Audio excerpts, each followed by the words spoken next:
everyone, welcome back to another episode of Wicked Darkness. To keep listening to us, make sure to follow us. Give us a like on Instagram and Facebook. We also have a YouTube channel that you can subscribe to, and it's Soup Hit at 2009. So let's get into this week's episode. Hi, I'm Kathy, your host, and with me tonight is my fellow investigator, Brian. How you doing? Good evening. How are you? Good. Good. So tonight we're going to be talking about Summerwind Mansion. Summerwind, as people know it now, is not what it was originally called. Back in the early 1900s, Summerwind was known as the Lamont Mansion for the Lamont family. So people are probably wondering where Summerwind is. It's here in Wisconsin. It was built as a fishing log cabin on West Bay Lake in the early 1900s, and West Bay Lake is in Land O'Lakes, Wisconsin. So you were just telling me, Brian, that the original owners, the builders, the Lamont family, they had surveyors come in. Is that what? Yeah, they had. I guess it would be a Native American surveyor to see if this place or any of the grounds was buried on Native American burial grounds. And from what I've read and researched, it came up inconclusive. They couldn't tell yes or no about it. Mm-hmm. But this place was haunted right from almost day one, it seems like. Right. So it was built, like I said, from the Lamont family. And it was in 1916, it was bought and renovated by and enlarged by Robert Patterson Lamont, who was an executive with the American Steel Foundries Corporation, and then became Secretary of Commerce under President Herbert Hoover. Yep. So he was the one his family was the one that talked about the first, hauntings, I guess you could say, because he was the one that had the experience. Do you know what the experience was that he had? I only have the things with the servants had found a translucent woman, and walking down the mansion's driveway, and he discarded them. He didn't believe them. And then one evening, him and his wife were eating dinner and heard some rustling in the basement and went down to go look. And he brought a gun. He thought someone was in there, thought he saw a man, I think it was. Yep. And shot at the man, and there was no man, but they went down there later and found the 2 bullet holes. Yeah, so there's 2 bullet holes that were left in the door. Yes. That it was in the kitchen area that they had seen it. But yeah, to the basement door that he aimed and fired through this apparition. And that was like when he saw the ghostly apparition, he fired the 2 shots, and then they fled that night, that summer. They just like, we're done. I'm not dealing with this, and I'm out of here. And, that takes a lot. It's almost like Amityville, except they lasted 28 days. I don't know exactly the whole time frame for the Lamont family, I don't either. But they did the same thing. Like that was the straw that broke the camel's back. And he's like, that's it. I'm packing up our family and we're getting the heck out of here. So they fled that night, and then it stayed abandoned for a while. Mm-hmm. And then it wasn't until the Kiefer family in 1941 purchased the property, and they were only going to use it as a vacation home. So they really didn't have a lot that was going on, but Mrs. Kiefer, she always felt uneasy there. So she just didn't, she was like, I don't want to hang out here. I get that it's our family home in the summertime and our vacation home, but I really don't want to be here. She left everything. Yes. Yeah. And so she had tried everything and anything she possibly could think of to avoid going to this place. And it's kind of sad because, your family's going there. It's in the upper woods, and, it's supposed to be a good time, vacation time. And she's just like not having it. but again, they really, they don't talk, at least not that I've seen. They didn't talk a lot about any kind of experiences. Did you find anything that the No, I Keeper didn't family find said? anything much on the Kiefers at all. Yeah, Just basically, they got spooked and said, "We're out of here right now," and right. that's all I could find on it too. Yeah. And so then again, it stayed abandoned for a long time, a couple of decades. And then it wasn't until the 70s, because they sold it in the 60s, but it wasn't until the 70s when the Hinshaw family, Arnold and Ginger, that's where everything like amped up 100-fold.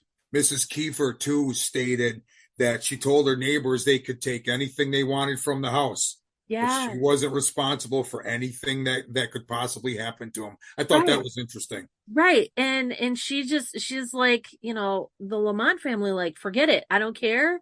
I don't want it. It can stay there. Good riddance. I want nothing to do with it. It's only stuff and I can go back and, I can buy new stuff, but I will not walk back into that How building. scary is that when you Yeah, just want to get up and leave? I mean, right. just everything you know, everything you have, everything you own, just leave. And is it There's because something going on. she experienced so much Yeah. there in that little bit of time, but it's scary enough that she doesn't want to talk about it. Yeah. She doesn't want, she just says, I don't want anything to do with the place. I don't want my things. It's just forget about that chapter in our lives and move on. Mm-hmm. But Arnold and Ginger, they bought the mansion. They did the same thing, wanted to renovate it because it's been, in disrepair. It's been sitting around for a couple of decades. And, going through Wisconsin winters, they can be brutal up north. And same with the summers, and nobody's taking care of it. And it's, in the middle of the woods. So they want to make it their home. They actually want to live here full time. And then Ginger's dad moves in with them, but not into the mansion. He lives on the property, but in a trailer. And so, like I said, all this kind of like activity like ramps up around the Hinshaws. And they stayed there for a while, but at their own cost. It's kind of a tragic story. So I mean, they felt like they were being watched all the time. They had disembodied voices. There's rumor that they found a corpse in the wall. There was like cold gusts of wind. But the funny thing, again, they were trying to renovate this place, but they couldn't get a contractor to work it. Like nobody wanted it. They all know the stories and they're all like, forget it. I don't want to work there. And they And said one of the daughters supposedly had found a human skull with black hair in the crawl space by one of the daughters. that's insane. Yeah, but they couldn't. It says here they never reported it to the police, and the skull was never seen again. Well, what are you going to say? Hey, I Yeah, found this. And what are they going to do? They're going to like tear it apart and there goes your home, Mm-hmm. And your home now turns into a crime scene. And I'm sure they could always go back and go like, look, this wasn't us. We didn't do it. Obviously this person has been here for a while and, it could have been somebody that, because it was such a time frame between ownership to ownership, there could have been people up there, just hanging out, and homeless people or just people in general, like, hey, this is a nice place. Nobody's around it. And we know the stories. So, we're safe. We can hang out here if we want. Yeah. And, kids, teenage place to go, hang out, able to drink without mom and dad knowing anything, Right. doing any kind of funny stuff, Nobody is going to come up here and check on us because it's that spooky house on the corner on top of the hill. Nobody wants to And in the be middle here. of nowhere. Right, You know, right. so And I can understand though the fear of, oh my gosh, now it turns into this circus of here we go again, where we've got bodies inside a wall. And Wisconsin, we just did an episode not too long ago about Ed Gein, who's also from Wisconsin.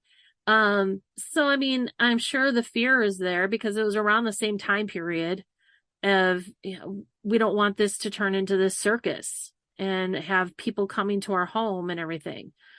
But it seems like it wasn't Ginger and Arnold really didn't talk much about it. I mean, they did a little bit, but it was Ginger's dad that did all the talking. Yeah. Like he was the one that told the story of what they experienced. And they talk about like a ghostly sighting of a 18th century clothed man who appeared to walk in the halls at night and walk the grounds. But it wasn't until Raymond, Ginger's dad, who was trying to figure out who this could have been, he kind of named the guy. And he says it was Jonathan Carver. Do you know about Jonathan Carver at all? Oh, I'm looking. Yeah. So, a little thing about him, he was once a colonial explorer. He was a writer who explored much of Wisconsin. Back in the early 1700s, we had a lot of people coming from Europe to, see what the United States actually has to offer. I mean, we technically were known as like the frontier land.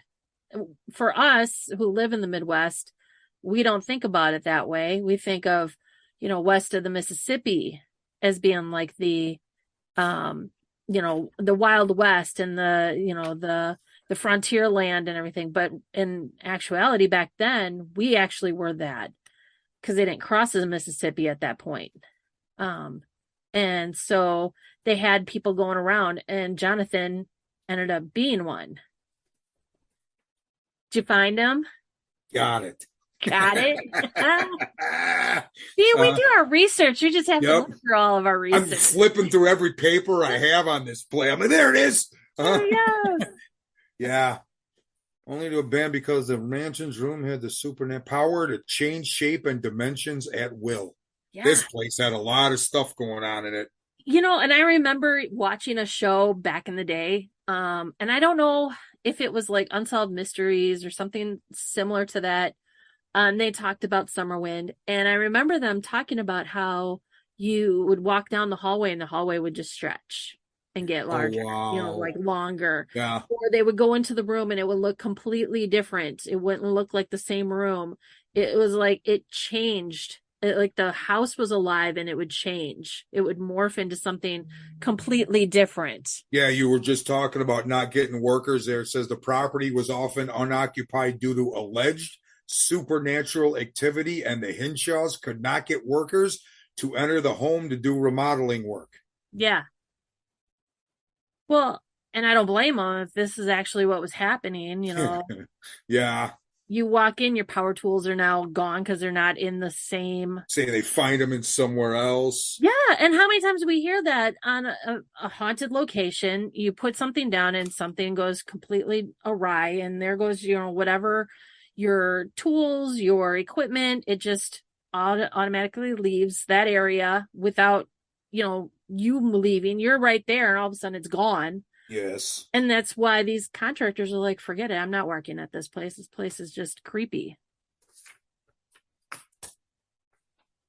Yeah, that's interesting. Interesting too. And they were saying too, like, was it I got so many damn papers on this place. I'm trying to go through them. They were saying too that was it the windows would be open? Yeah. Yeah, the windows would be open random times of the day and all night, and doors would open and close. What really got them was like footsteps. They could hear the footsteps outside their doors, their bedroom or whatever, but then it would stop in front of their door. Yeah. And they always felt like something was watching them, either around the corner, around from the doorway, in the room itself. They always felt like eyes on them. They said the kids would report a floating woman that would move in between, would it be on the other side of the window, the door, the parlor doors. Right. Yeah, and that scared the crap out of the shadows flickering, windows being open. Water pump would break down constantly, just everything is culminating to this place just being active as can be. Right. And not just for one family, for everybody. Everybody. Not just one family. Well, and then, like I was saying with Jonathan Carver, Ginger's dad thought he lived in a trailer out on the outskirts of the property, and that he would see this guy walking around, and he just put two and two together that it was Jonathan, because Jonathan was known to be exploring that portion of Wisconsin. And so what happened was, though, the King of England at the time, which at this time would be King Charles, Yeah. and not King Charles that we have today. He'd be old. Yeah, he'd be very old. Mm-hmm. But King Charles, who at the time was the one that we had the Revolutionary War with and everything, but he offered large sums of money to anyone who discovered new waterways that would lead directly to the ocean. And so he actually, Jonathan went around to around Wisconsin and everything. And what do we have? We have the Great Lakes. And what do they eventually lead to? The ocean. And then we have the Mississippi River that goes down into the Gulf and everything. And again, goes into the ocean. Mm-hmm. So the king is trying to figure out, any way to do like a back door around the East Coast to come up from behind, basically, and get his troops in a different way.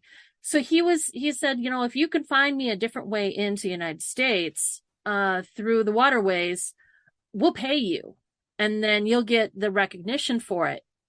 But lo and behold, poor Jonathan finds a new waterway, and he reports back to England, tells them what he finds, and never received a dime from the king, from Parliament, never got any kind of recognition. So, of course, Jonathan is like, really? I do all this work. You promised me that you were going to pay me, and then you didn't pay me. No finder's fee. Yeah, I'm going to go back to where I came from. I'm going to go to Wisconsin, and I'm going to live out my days there. And so it seems like Jonathan decided Summerwind was going to be his place, that he was going to live there. But again, it still wasn't known as Summerwind. It was Ginger's dad who came up with Summerwind as the name. Do you know why? I was trying to find it. I couldn't find it either. I was looking all over as to why it was named Summerwind.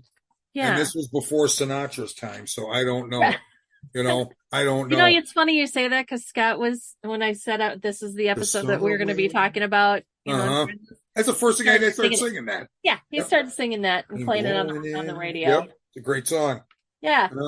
But he was the one that came up with Summerwind. Yeah. And otherwise it was known as Lamont Mansion. Yeah. Which rightfully so. I mean, the family that created the mansion was the Lamont family. But it was, like I said, Raymond seemed to be the one that told the story. It wasn't Ginger. It wasn't Arnold. It was Raymond. And the Hinshaw family, they were visited so many times by this spirit. It just took a toll on them, like, completely. Yes. It was one of those things that is a tragic story. I mean, really. Do you know what happened with them? With Arnold and Ginger? They started going a little crazy. Yes. So Arnold, he ended up OCD. He suffered a nervous breakdown. Yes. And because everything was just, they just felt like something was constantly watching them. Yes. Constantly, they weren't getting any kind of rest, and it started to get them paranoid. And it just finally broke Arnold, and he suffered a nervous breakdown. It's like the Bell Witch. Yeah. The Bell Witch just was constant. Yeah. Just torturing them, and they weren't getting any rest. They weren't getting any peace, and then Ginger, she ended up attempting suicide. Yeah. While living in the mansion. And he was playing the organ, had several symptoms which may fit the psychological diagnosis of OCD. Mm-hmm. Arnold had poor sleep hygiene, was obsessed with playing the organ constantly. He played it so much, he played it until it broke. Didn't the music change though? Wasn't it becoming more ominous music, if I Yes. remember correctly? Yes. It was like up to, upbeat tune, and then it just kept getting more ominous and Yes. darker as he played it. Um, and it's just it unfortunately, we can't go there anymore. I mean, you can go to the property, but the house itself is no longer there. Burned down, struck by lightning. Yeah. So I found out that Ginger's dad, Raymond, he published a book under an alias, which I thought was odd. In 1979, he published a book that was titled The Carver Effect, A Paranormal Experience. But the alias that he used, his real name was Raymond, I'm going to say it wrong probably, but Bober or Bobber? Bob, Bobber? I think it's Bober, Bober. Yeah. Yeah, But yep. he went under the alias of Wolfgang von Bober. I mean, he took part of his last name, but then he added the von on there and the Wolfgang. I don't know why. I couldn't find a reason why he decided he was going to go and do an alias. But he was the one that actually changed it into Summerwind from the Lamont. And again, I don't know why. And it wasn't, like I said, it wasn't until he came out with it that it also got notoriety when Life magazine did an article on the property in 1980, a year later. And That's what it exploded the popularity yes. of this place. Yeah, and the article's name was Terrifying Tales of 9 Haunted Houses. And they used his name of the mansion, Summerwind. And the article completely changed Lamont Mansion to Summerwind, and then the status of the place changed, overnight to this chilling, eerie place forever. And so it wasn't until like Raymond changed everything as far as writing the book, and then Life magazine got a hold of it in 1980. Yeah. And then they ended up moving out of the house because Arnold went a little crazy.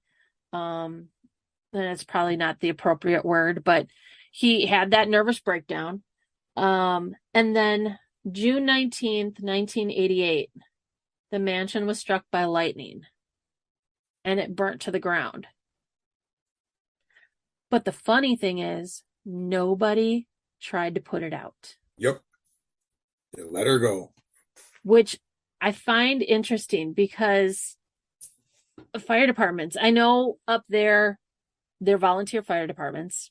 There's not a lot of paid fire departments up there. So they volunteer their time to do, the fire service for their community.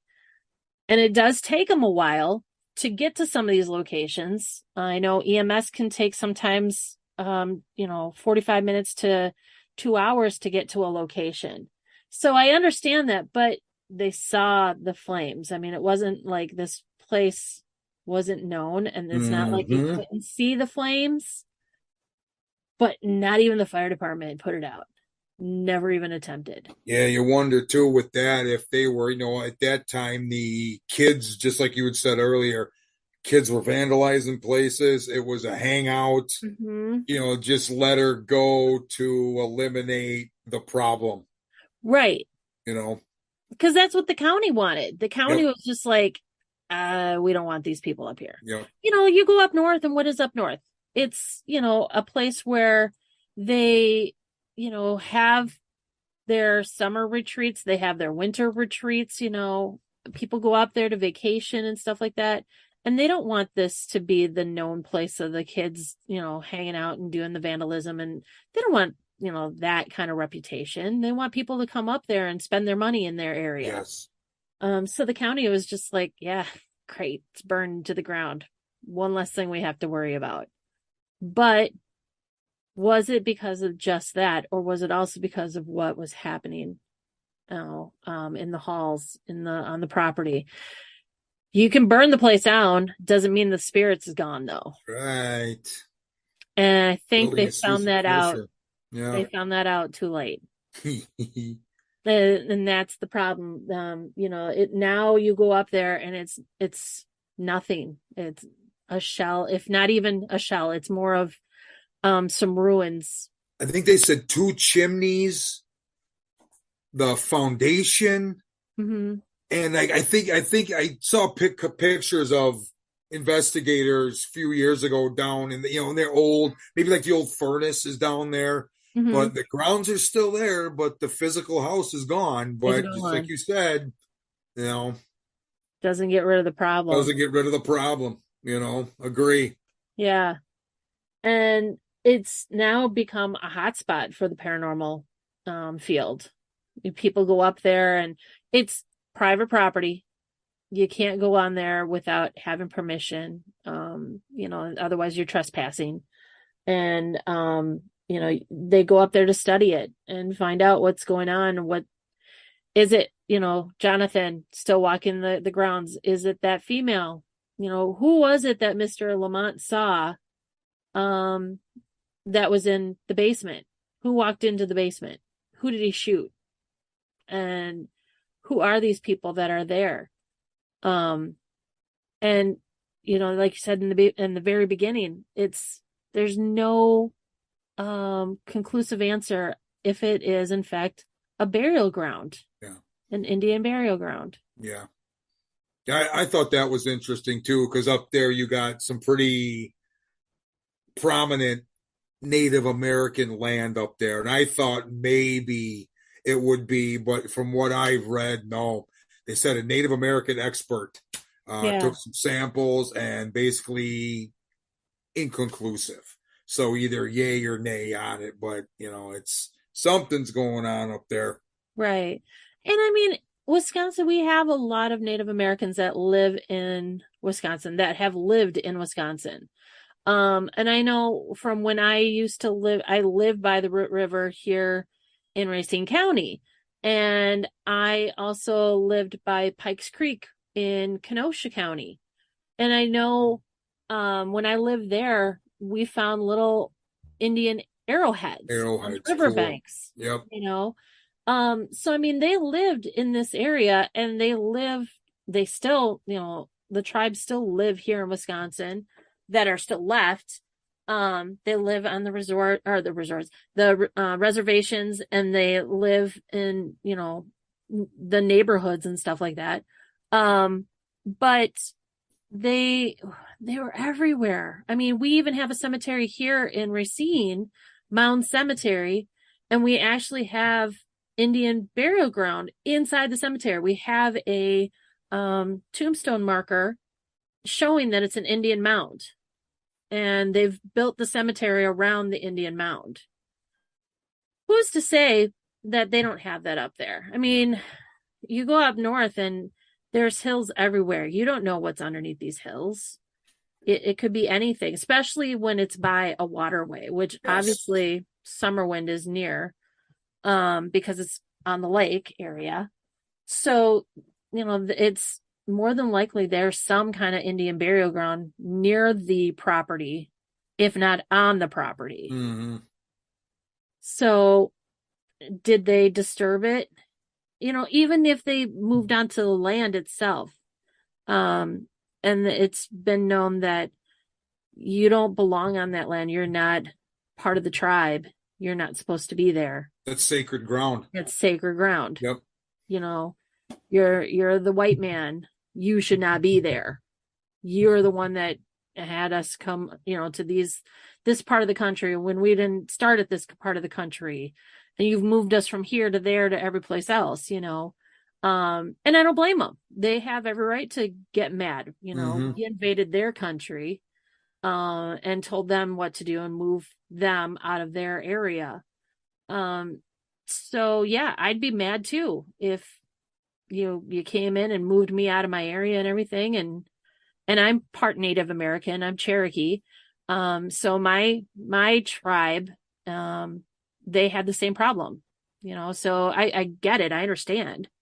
Um, and I understand that, if that's what they did and they moved them out of the area to build this fishing cabin, and yeah, why not haunt the place? Why not curse the land? True. You It know? says here, recently a Native American expert, recently, I don't know how recent this is saying, Right. recently a Native American expert was brought in to survey for potential Indian mounds on the property. A spot was identified and he collected some soil for analysis. According to the host, the results were inconclusive and it is not clear if Indian mounds dot the property. Yeah. So there you go. I mean, we don't know. We don't know for sure. But what we do know is what used to be mansion, the property that is on or was on, has paranormal activity. They have had things documented on the land. And that goes all the way back to the Lamont family, where he and his servants had seen something, scared them enough to leave their property, leave all their belongings, and never look back. And it's gone, over 100 years now that this has been going on, and it's still going on. I just still think of that, to be scared that bad Mm-hmm. instead of picking up, something, clothes, whatever, because back then it's not like you had Target or something where you go pick something up. They left right, or she left right now. I mean, Right. and just beeline to us. So something scared them and scared them quite often and scared them quite badly Right. to leave so abruptly like that. It's Right. some bad stuff going on there. Well, in the Lamont family, that was their home 100% of the time. Mm-hmm. We talked about the Kiefer family, and the Kiefer family, it wasn't their home 100% of the time. So I understand her, Mrs. Kiefer saying, forget it. This isn't her home. This is her vacation home. So I get her sitting there forgetting, I don't want any of my property. Yes. Go ahead and get rid of it. You want it, take it. It's yours. I'm not responsible for anything that happens to you. I get it. She's not really losing that much because her actual home is somewhere else. Lamont family, though, that was their home 100% of the time. And same with the Hinshaws. That was their forever home, or so they thought. And then everything happened, and it just kept getting worse for them. Worse and worse. Yep. Yeah. Found an article from the Milwaukee Journal Sentinel. Okay. About some claim it was torched. People swore that the ghost haunted the Summerwind Mansion in far northern Wisconsin. He says he claims that blood humans intentionally burned the mansion to the ground 29 years ago. So this has got to be a while. 2000, wow. What would that be? 2017? Yeah. I suck at math. Not just any humans, but rather Land O'Lakes town board members at the time. The fire department and law enforcement officers, their motive, just like we were talking about, they were tired of the vandals and kids partying at the vacant mansion. It was destroyed by fire June 19th, 1988, has been the long accepted explanation. Just in time for a columnist in need of a Halloween story, a man is now sharing his account of what happened. The nephew of a Summerwind neighbor who claims he was present the night he saw the Old Century place torched. Let's see here. This guy contacted a gentleman by the name of Ronald Ramish, who was on the town board back then, and he didn't want to make him sound like an arson or a liar, but he wanted to get some questions asked. He said we were sick of the partying and the stuff out there, but the town had nothing to do with it. And I was town chairman then, and we had nothing to do with it at all. I read him parts of what an eyewitness had said. Fire trucks, deputies, and town officials showed up after dark on the evening of June 18th, 1988. They spread straw inside the mansion and lit it with a torch. They also burned down a garage and two of the outbuildings. Wow. The witness also claims an older gentleman he assumed to be from the town warned the neighbors ahead of time not to be alarmed if they saw a fire.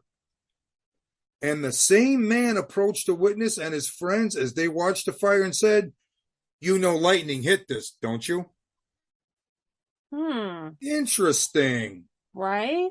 The town guy said that's all baloney. It was a surprise to me when it was burned down. That's really about it.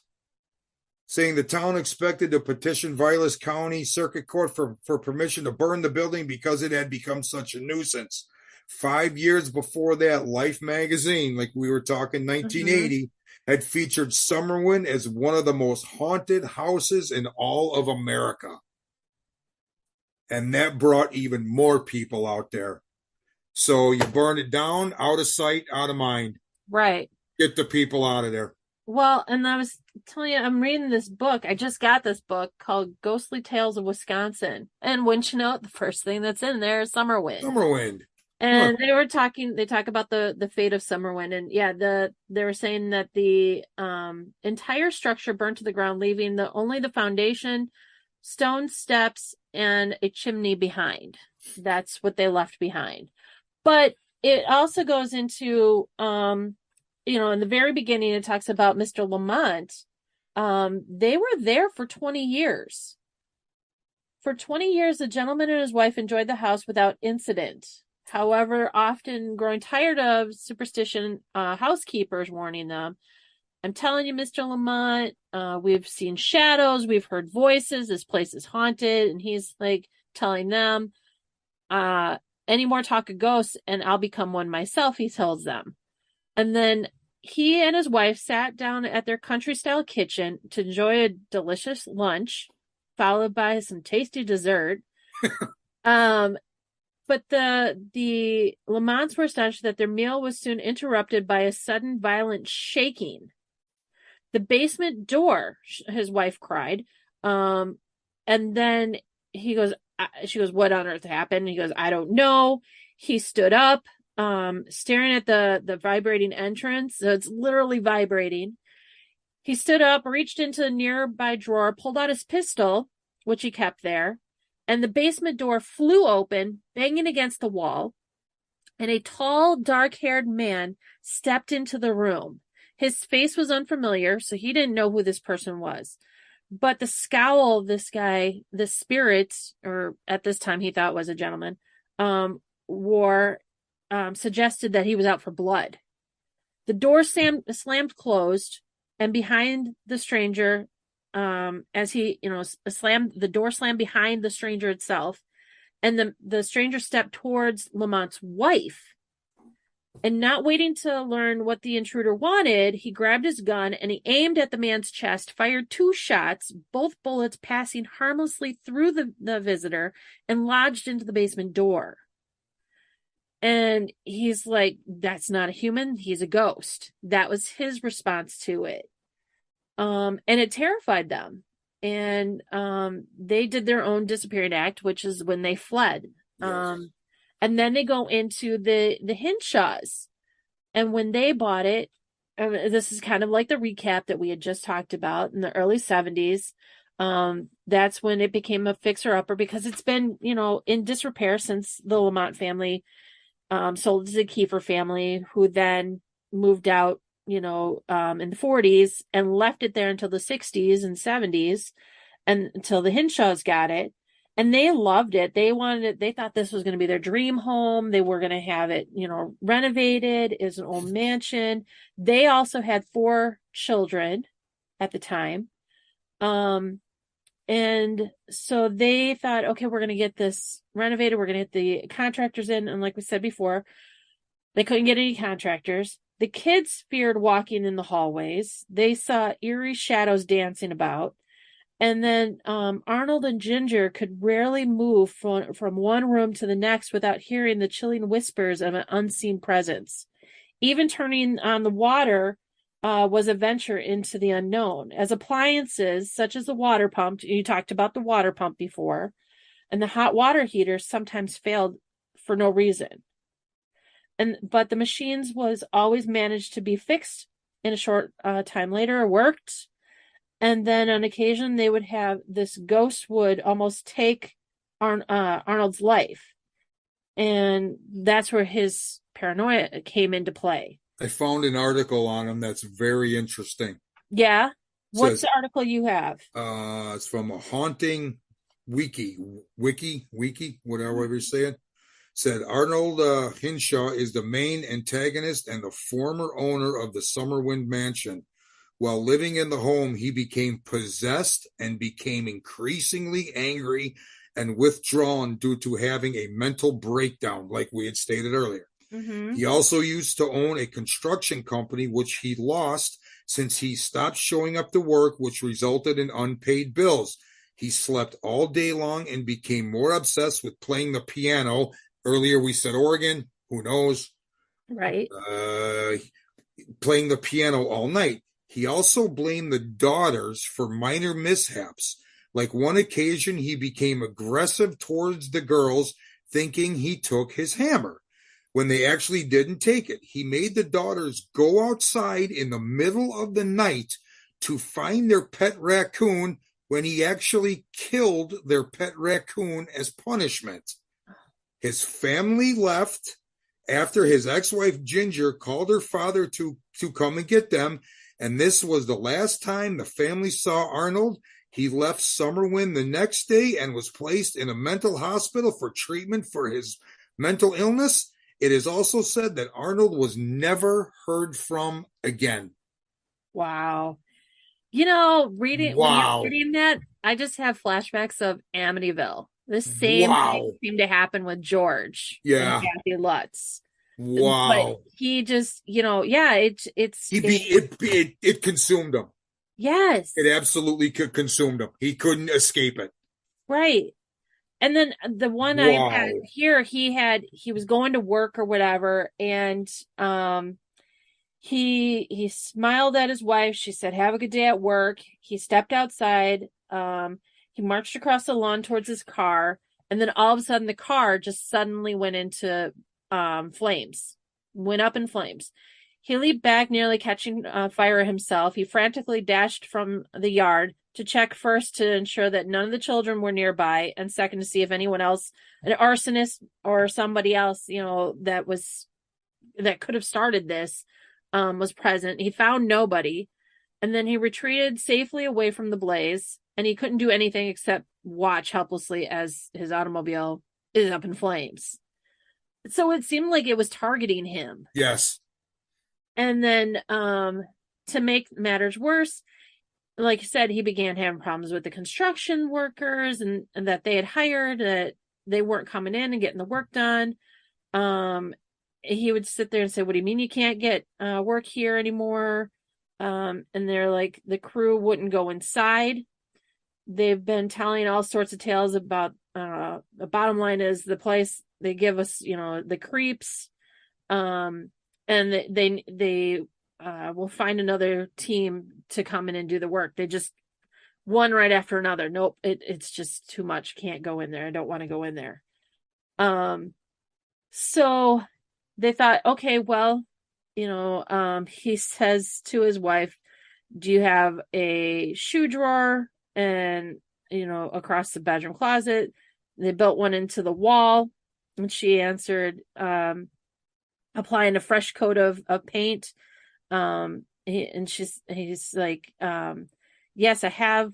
Can you take it out? I want to paint it." And then Arnold requested that Ginger discovered a dark crawl space hidden behind the closet.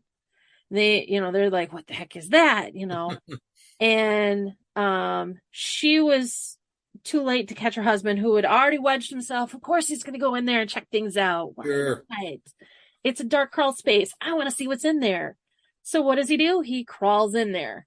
And then as he slowly pans the light across the area, unsure of what he's going to find, he never expected to discover.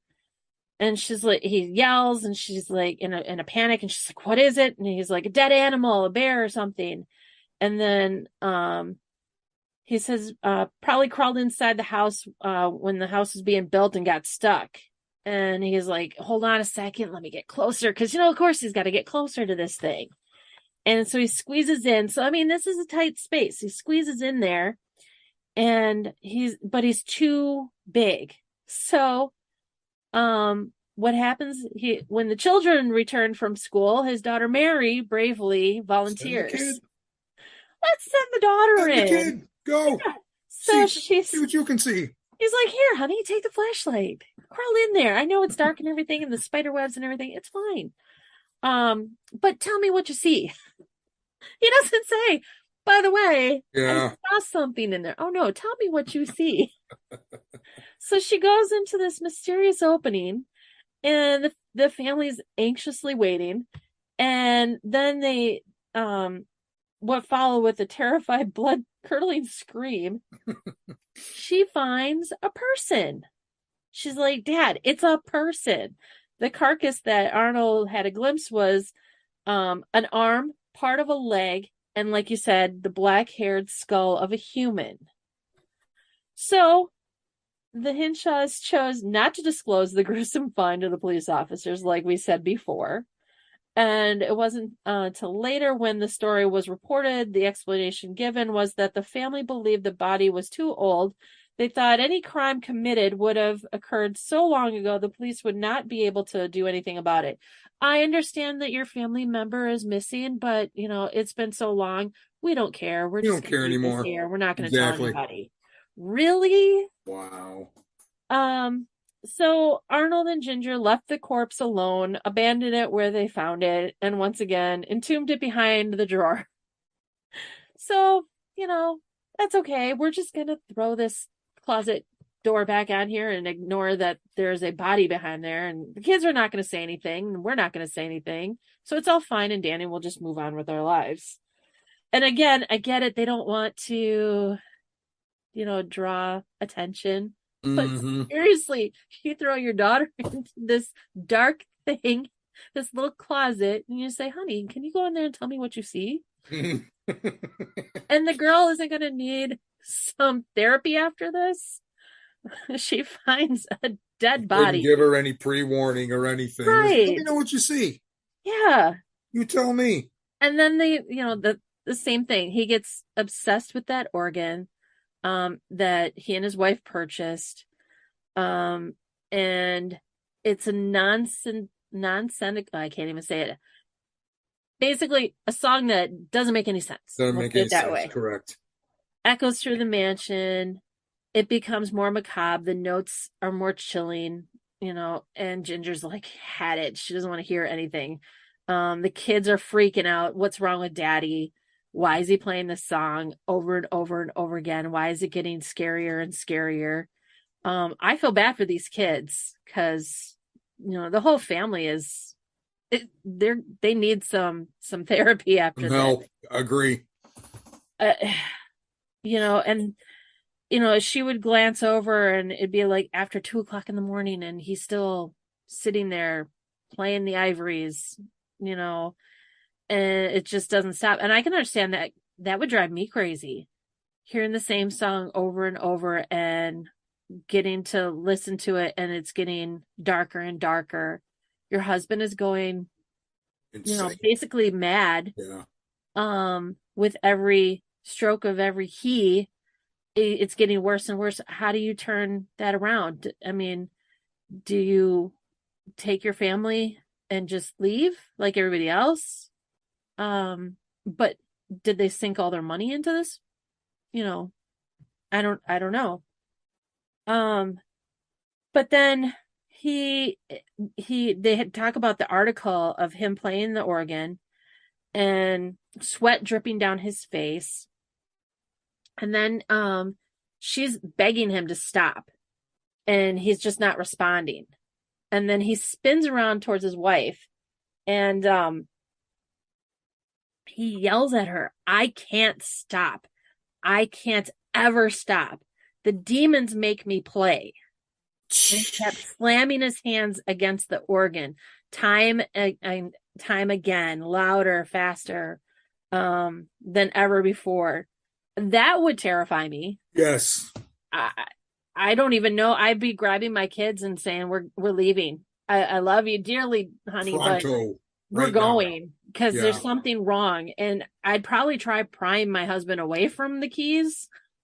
But if I can't get him to go, I'm just going to go and take my kids because that's my priority as a mother. Sure. You know, and then, yeah, he suffered a breakdown, and she left with the kids, like we said. But she tried committing suicide, and she tried to put Summerwind behind her. She didn't actually go through with it. She ended up moving to Grayton and lived with her parents there. And they ended up, her and Arnold ended up getting a divorce. And then she started slowly recovering from the ordeal. And then she ended up getting married to a George Olson. And they moved on. And she just put Summerwind behind her. Yeah. Yeah. The whole experience. But again, her dad, though, he's the one that brought it back. And he wanted to buy Summerwind from them. So it seemed like it went from Arnold to Raymond. And that Raymond was now getting sucked into Summerwind. The depth of despair there. Yeah. So it seemed like it was affecting the men in the family. That's a good point. Never thought of that. Yes. Yeah. Because, I mean, it was Mr. Lamont first that, yes, his wife was there, but he was the one that was having the problem with whatever it was. And then they don't talk about too much of Mr. Kiefer. They talk about Mrs. Kiefer, but only the fact that she just doesn't want to be there. Yes. She just doesn't want to be there. But Mr. Kiefer is fine with it. And then there's Arnold and Ginger, and Arnold gets sucked into the depths of hell, basically, and doesn't know how to get himself out of it. And then Ginger's dad gets more sucked in, but I don't think it affected him like it did with Arnold. Only we got, hey, Amy. Hi, guys. Hi. So I don't think it affected them as much, only because he didn't live on the property or live in the property. He lived on the property. He didn't live in the house. But he tried making some money off of Summerwind, and he wrote that book and was able to pull some profit from it. But yes, it seemed like Summerwind affected the men for whatever reason. And I don't know. That's I never thought of that. That's interesting. Yep. So I'd be interested to find out through the years since, the 80s, when people go there, is it more of the men that are getting affected when they have these paranormal experiences on the property, or is we'll have to go check it out. Right. And gonna have to bring a tent because you got to camp there. Yeah, there's a cabin somewhere. Right. But there's still some activity to be had around there. That's what I've heard. So, and I don't know what people are experiencing nowadays. As far as I saw that about activity. 10 minutes ago as you were talking. I was looking. I believe it's just the typical sense of uneasiness, the sense of dread. they said very heavy feeling in the basement, especially, but as far as you got to discredit any noises or anything. You're outside, it's open. There's all sorts of animals, birds, wind, the lake, the boats, whatever. So any noise, I would almost have to discredit like 95% there. It would have to be dead silent, and you're never going to get dead silent in the middle of summer up north. It's not going to happen, So yeah, it'd be an interesting place to go to. I heard about this place years ago. Never really looked into it. We had the opportunity of going there a couple of years back, but then we chose not to, only because, at the time we're like tenting. And I think at the time that we were asked to go there, it was around fall time. Be a little chilly. Yeah, a little chilly. And the weather here is so unpredictable. I mean, we live in southeast Wisconsin. This is north. Yeah, north central area. And so, or not north central, northeast area of Wisconsin.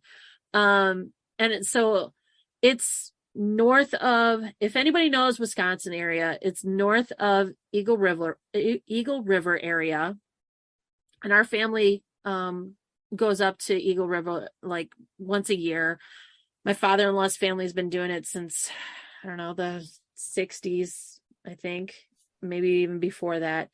And it's actually farther north than that. It's north of Eagle River. So the weather that they have versus the weather we have changes a little bit faster, and they could get snow sooner than we do. So it was like, do we risk it and tent it and wake up to some snow and, frosty, equipment? And on top of that, you got your equipment that you have to bring extra batteries, because what happens when you have paranormal experiences? Suck the life out of them. Sucks the life out of your batteries. So you got to basically be on top of your batteries, and you got to make sure. And at the time that this was happening, the battery situation is not like it is now, where you can get all these different types of batteries. The cameras that we had at the time were different. So it was a lot harder to get the equipment to work the way we can get it to work nowadays. And, we have a little bit more in our arsenal now than we did then as well. But again, it goes back to, it's an open area. And like you said, the contamination of the evidence is a lot. I found it here. It says, the paranormal investigators have come up with some amazing evidence, including shadows and disembodied voices. Disembodied voices. You're on a lake. Right. Voices travel across water very well. So, I a lot of those you got to, I'm like Rich, you got to prove this to me. Right. And even the shadows, you got shadows that are moving. Well, okay, you got the moonlight and you got trees running around. They're going back and forth in the wind. And so, your eyes are going to play tricks on you. You got to have some really solid evidence. Agree. It's got to be like 100%, no questions, no doubt in your mind that is a shadow person. It looks like a person. It's darker than everything around it, and it moves a certain direction, not like, say, the wind is going to the east, but the shadow is going to the west. So that the trees are going to the east and not to the west. It's got to be, it's got to be like on point. Yeah. Like you said, the disembodied voices, it could be voices skipping across the lake. Yes. Unless that thing is like right up inside my recorder, and there is no doubt in my mind that is a disembodied voice, and I heard it. Because if it's a disembodied voice, I'd be like, did you just hear that? I heard that. And, well, especially now, because how many around that lake, how many cabins, how many resorts, how many people are camping, how many people are out around campfires drinking and having a good time and screaming out. So it's I'd love to check it out, but you could probably discredit 99% of the stuff that you're going to get there. You're right. Unfortunately, yes, you're 100% right on that. Yeah. And yeah, we could go there and we can see it and we can knock it off our bucket list and everything just to say that we've been there. But the evidence, not to say that I wouldn't bring any equipment with us, just so I can say that, yes, we've been here, we recorded this, we have our voice recorders going, we have a video camera going. Yeah, I'm going to go around with it, but I'm really going to be skeptic of what I capture. Yeah, I think everybody would be in that same boat. You know, Yeah. you got to really prove this to me, you know, there. Right. And it's just not, there's way too much. You know, look at us in at Jericho in a school. We were getting contamination in a building. This is wide open on a lake. Right. You know, Right. it'd be cool to go to. I'd love to see the place. Right. It's got some incredible history to it, you know. But if I'm going to go up there, I'm going to go for fish fry too. So, well, and the other thing is, if you go during the day and you have a shadow figure go by, I might look at that a little bit more than I would at nighttime. yes.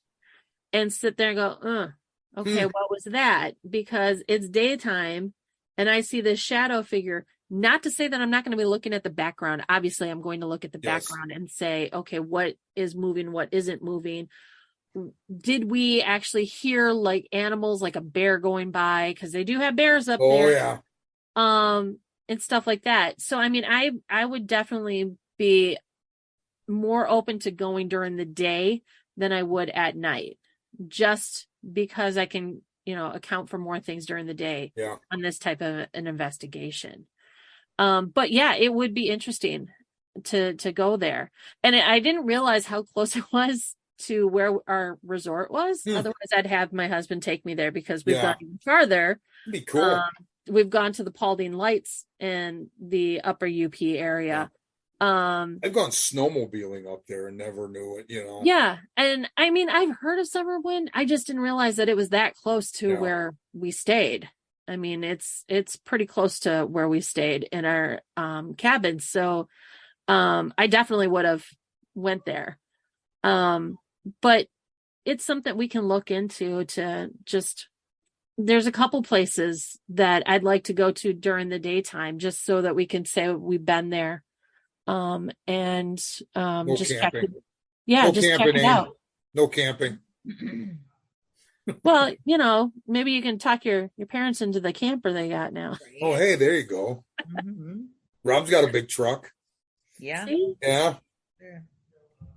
So we could do Maribel. There's all, Yeah.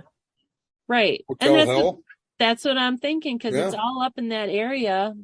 Just go up there and do a little loop-de-loop. We could go up there. We can go up to the Paulding Light. Paulding Light is a nighttime thing. So that would knock out a nighttime thing and then come back down to Hotel Hell, and that would be a daytime thing. We're set. We're good. Yeah. That'd be cool to do. Yeah. Hit the casino at night. I know where there's a casino up there too. It's on the way. There's a bunch of them up there. Yeah. And they have a really good ice cream place up there too. I'm just saying. Dairy Maid is on point for ice cream. I'm in. Yeah, it is really good. Little town, maybe like 100 people in that little town up there, but really good ice cream. Yeah, I thought this was really interesting looking at the history of this place. I kind of just kept digging and digging and digging and finding out a little more about this place. Very interesting, but yeah, terribly. Something's going on in that grounds or something, because it was a lot of it too. Right. A lot of activity up there. Yeah. So we're probably going to, for the month of October, we're going to go for some places that, like another place here in Wisconsin. And I'm thinking that we're going to probably do the Brumder Mansion next. And I know Amy's been there. Yeah. You know what? It was cute. We really didn't get anything, but I don't think we set out recorders, and I feel like we get so much off on of a recorder that we should have probably done that. We set out cameras. We did go down, take a lot of pictures, record that, as far as like with video, but we didn't get anything. at the time, but it's really cute. What a cool old building. And And it's close. caretakers were so great, and they had the best food, and it was great. Everybody there was nice. And of course we went over like middle COVID time, so they had capacity limitations, and sure, it was just neat because we kind of felt like we had the place to ourselves. Yeah, if we could get the whole place, we could obviously book the entire place to ourselves. Mm-hmm. And everyone just divvy up the cost. Hopefully, most of us can go. Right. You and Rob want to go. I know Leah's dying to go there. Yeah. So Scott and I have been talking about going there. Yeah, it'd be a cool place. That's one of the most haunted places in Wisconsin. Mm-hmm. So that'd be a cool place to check out too. Plus, it gives us something to do. Yeah. And it's not going to be 28 degrees inside the building. Right. Yeah, exactly. You have to play the whole, we get the whole place to ourselves. That'd be kind of cool. Yeah. I'm in. So, when do you want to do that? October? Well, we'll do the next episode. We'll do it on Brumder. Okay. And we'll talk about when we're going to actually set it up, because I think that'd be a good I think that'd be a good February, because it's close and it's heated. Right. Right. So that's big. But February is also Valentine's, so we got to go around what their their schedule is going to be and stuff like that. But yes, somewhere beginning of next year, or even March. Yeah. Anytime, what is it? Because we sure the hell ain't doing Jericho again. And freaking the end of that was brutal. So Jericho is a great place, but not when it's that cold. It was cold. I mean, I'm glad we went back. And that was a great experience. That was cold. But that first time was that was just I'm just cold. I'm getting the chills just thinking about how cold it was. It was good till we went into the school. And that's it. We walked in, snowflakes flying all over. For our listeners, I'm done. We were in the building. It's an old convent in Jericho, Wisconsin. And we went in, and it was 28 degrees inside the building that we were staying in. And we were able to get the heaters going because it has no heat. We were able to get the heaters going in our base camp, and we only got it up to like 44 degrees. Yep. And we were so cold. We decided we were going to go over to the school because they graciously allowed us to go to the school. But the school windows were broken, and some were completely missing. And we were there the night that it had a snowstorm, and we walk into the school and there's snowflakes coming, and we decided to go in this one classroom. The door was closed. It wasn't too bad. And we opened that door, and it was like the blast of Arctic freeze came flying at our faces. And it just chilled us to the bone. I mean, it could have been 1,000 spirits in that building, and we didn't care. We couldn't feel anything. Brian and Rob went out to Rob's truck to get warm.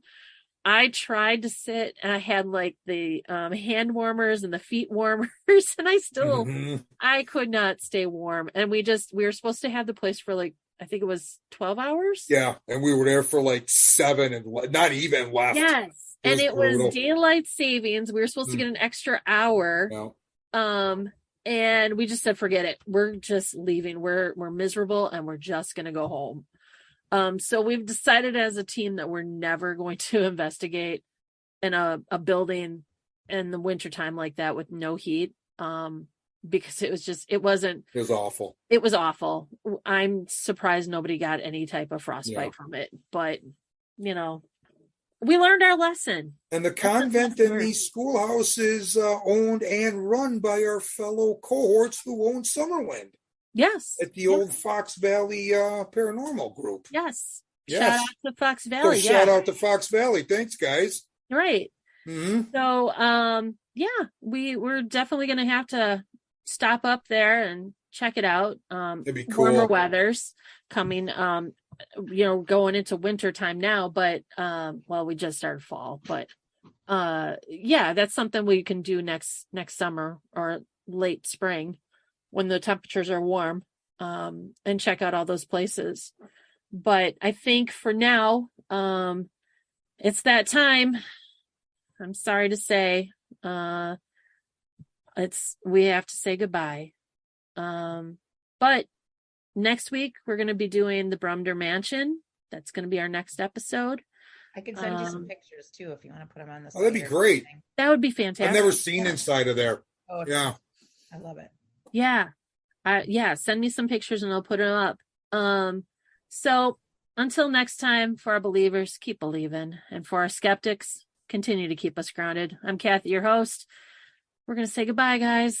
Good night. Good night. Thanks Take for care. listening. Bye, guys. Bye. Well, we hope you enjoyed this episode. Please email us if you have any topics you'd like us to talk about. Or if you have any thoughts on this episode or our previous episodes, you can email us at sewpit, SEWPIT, @gmail.com. We'd like to thank you for listening to another episode of Wicked Dark